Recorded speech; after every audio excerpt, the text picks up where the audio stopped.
હું મેલડી શું કરી શકું મારા ભક્તો માટે?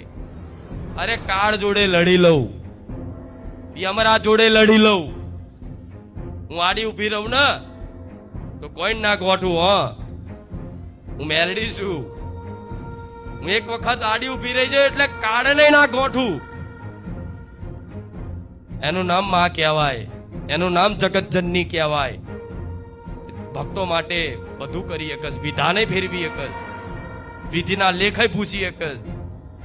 બનાયેલા વિધાન હોય, વિધાનના મુજબ તમારા જીવનમાં સુખ દુઃખ આવતું હોય, પણ ભક્તિમાં એટલું સામર્થ્ય, વિશ્વાસમાં એટલું સામર્થ્ય છે કે વિધાને ફેરવાઈ જાય.